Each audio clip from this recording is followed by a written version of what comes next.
गंगा।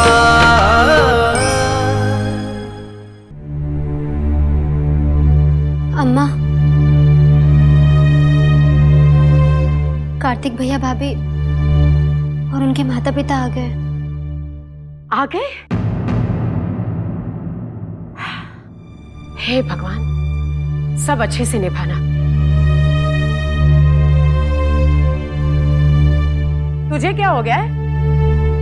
तेरे चेहरे पर मुस्कुराहट लेकर आ गए वो लोग।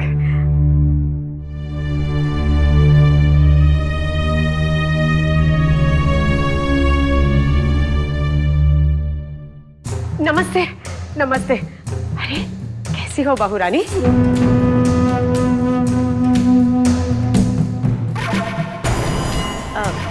सफर में कोई परेशानी तो नहीं हुई ना?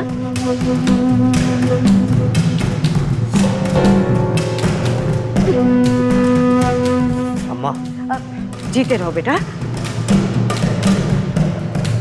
सब ठीक तो है ना?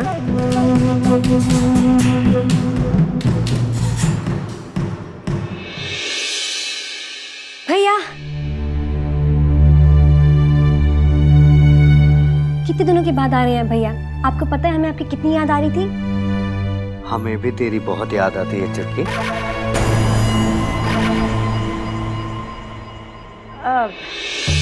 संधि जी, लड़के वाले नहीं आए? वो तो आप ही के साथ आ रहे थे ना? हाँ, हमारे साथ ही आए। हम उन्हें लॉज में छोड़ के आए ताकि रात आराम से काट लें। लेकिन अच्छा हुआ वो हमारे साथ यहाँ नहीं आए, वरना रिश्ता जुड़ने से पहले ही टूट जाता।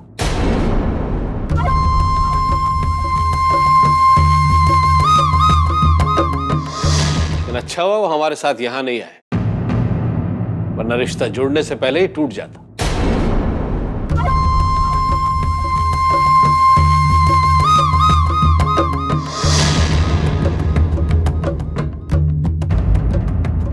आप ऐसा क्यों बोल रहे हैं? कोई बात हो गई है क्या?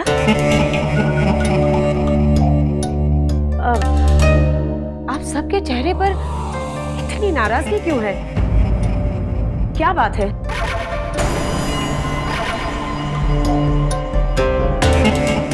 अम्मा, पहले एक बात बताइए कि आपने उस किराएदार को यहाँ क्यों रखा है? और अगर रख भी लिया तो उसके चाल चलन के बारे में कुछ पता भी किया कि नहीं? माँ जी, मेहमानों का सारा सामान रख दिया है। और कुछ काम है? नहीं बेटे, कोई काम नहीं है। तुम जाकर अपने कमरे में आराम कर लो। माँ जी, कोई भी काम हो ना, आप मुझे निसंकोच बता दीजिएगा, मैं कर दूंगा। ठीक है।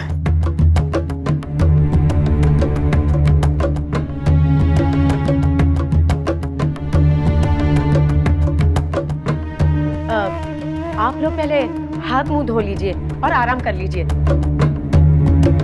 तब तक हम खाने का प्रबंध करते हैं, फिर फुर्सत में ही बात कर लेंगे। चुटकी, इन सबको अंदर लेकर जा। जा। चलिए भैया। बहुत थक गई होगी, जाओ बेटा।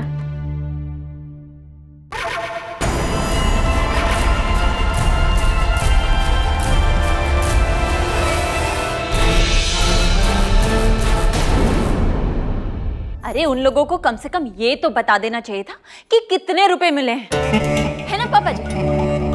पर नहीं, सारे रुपए खुद ही हजम करके बैठ गए। अरे आपका कोई हक भी है इस घर पे कि नहीं? और अगर नहीं है तो फिर क्यों अपना फर्ज निभाने के लिए इनके पीछे मरते रहते हैं? इस घर के लोगों को इंसानों की नहीं, सिर्फ पैसे की कदर है। हाँ, टॉली बिल्कुल ठीक कह रही है। लगता है उस लफंगे ने ढेर सारे पैसे दिए इन्हें।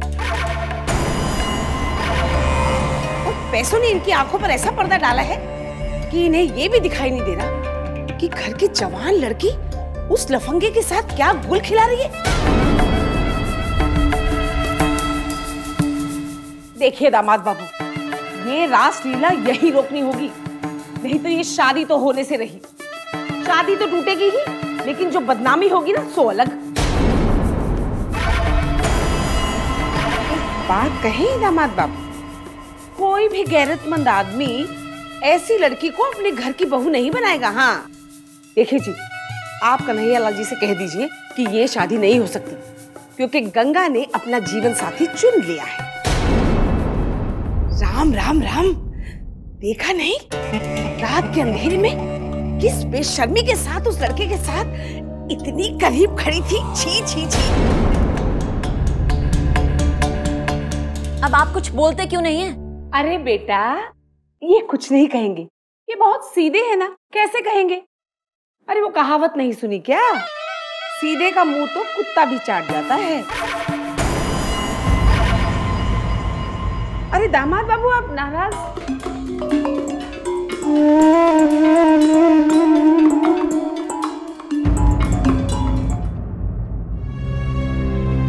अम्मा, हम पूछते हैं आखिर क्या सोचकर आपने उस अनजान आदमी को घर पर रख लिया? कम से कम हमसे पूछना तो चाहिए था। वाह बेटा वाह, बेटा हो तो ऐसा, जब कर्तव्य निभाने का समय था तो मुंह छुपाकर भाग गए,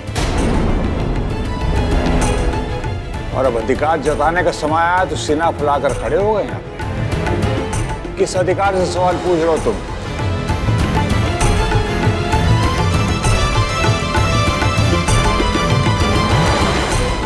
बाबूजी, इस मुद्दे पर बातचीत बाद में भी हो सकती है, लेकिन इस समय हम सिर्फ और सिर्फ उस किराएदार के बारे में बात करना चाहते हैं, बस। लेकिन हम किसी बारे में बात नहीं करना चाहते।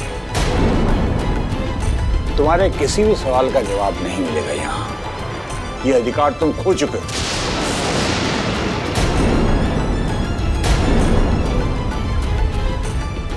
समझी जी, अधिकार और कर्तव्य की बातें इस वक्त आप एक तरफ रखिए। दामाद बाबू जो भी कह रहे हैं ठीक है। इस वक्त हम सबको मिलकर ये सोचना है कि घर की इज्जत को नीलाम होने से कैसे बचाया जाए। ये क्या कह रही समझेंगे आप? दामाद बाबू, आप ही बताइए इन्हें, हमारी तो शर्म से जबान ही नहीं खुलती।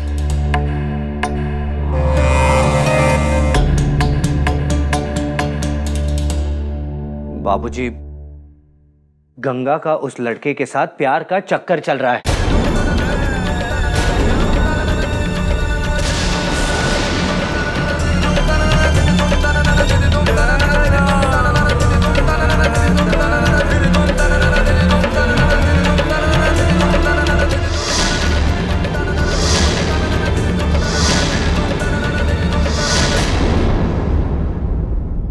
बाबूजी, गंगा का उस लड़के के साथ प्यार का चक्कर चल रहा है। अगर उसने कोई ऊंच नीच कर दी तो? बस,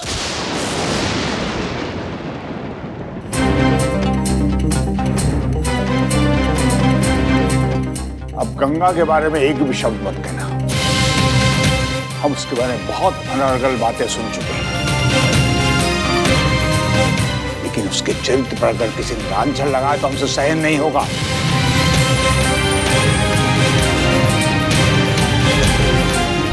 मर जाएगी गंगा, लेकिन अपने चरित्र पर दाग नहीं लगने देगी। बाबूजी, गंगा पर हमको भी भरोसा था,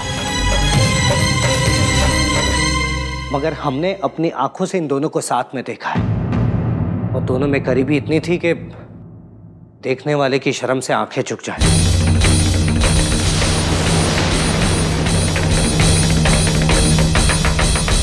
समदन जी, इज्जत गवाकर हलवा पूरी खाने से अच्छा है इज्जत से नमक से रोटी खाना।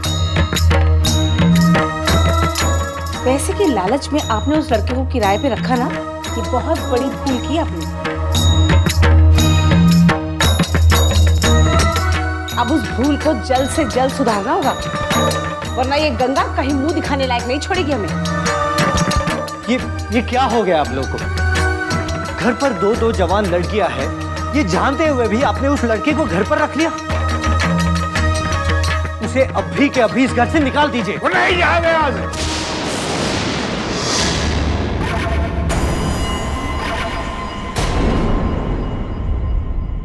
नहीं जाएगा। सुन लिया तुमने? गंगा के ऊपर लांछन लगाते तुम्हें लज्जा नहीं आती? बचपन से उसके साथ खेले हो तुम, अपनी बहन पे विश्वास नहीं है तुम्हें? आप तो बेकार में बहस कर रहे हैं पंडित जी। अब तो फौरन उस लड़के को इस घर से निकालें। क्षमा कीजिए मिश्रा जी, हमें गंगा और शिव में कोई दोष दिखाई नहीं देता, इसलिए शिव के यहाँ रहने में हमें कोई आपत्ति नहीं है। ठीक है, अगर वो लड़का इस घर से नहीं जाएगा तो हम इस घर को छोड़ देंगे।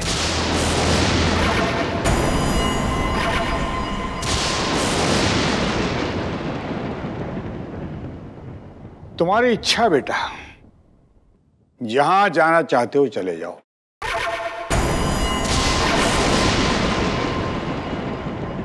पंडित जी, हम लोग बेकार में बात बढ़ा रहे हैं। अगर वो लड़का इस घर में रहा ना तो गंगा की शादी कभी भी नहीं हो पाएगी।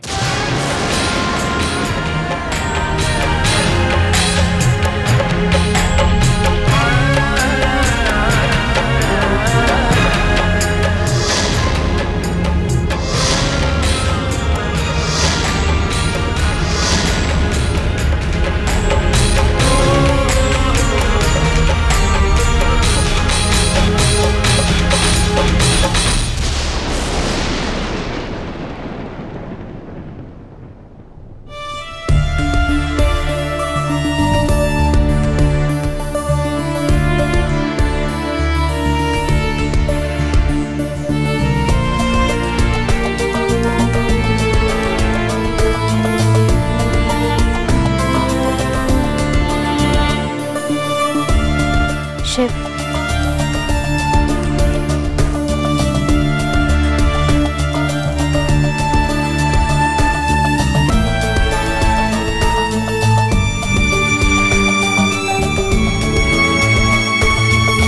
आपको इसी व्यक्ति को छोड़कर जाना होगा।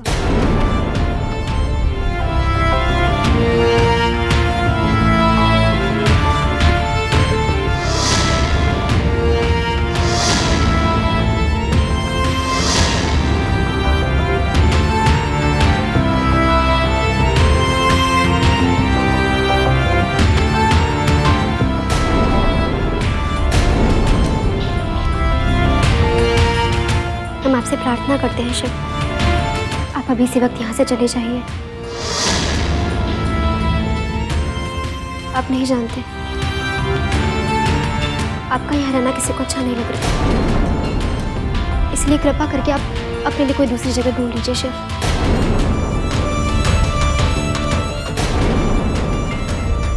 हमें पता है शिव, हमें आपको इस तरह जाने के लिए कहने का कोई अधिकार नहीं है, लेकिन हम मजबूर हैं। शिव, आप नहीं जानते आपके यहाँ रहने से हमारे घर में कितनी अशांति हो गई है, और अगर आप यहाँ से नहीं गए शिव तो घर में महाभारत खड़ी हो जाएगी। शिव, आप हमारी मदद करना चाहते थे ना, तो आप हमारी यही मदद कर दीजिए। आप यहाँ से चले जाइए शिव, आपका एहसान जिंदगी भर नहीं होगा।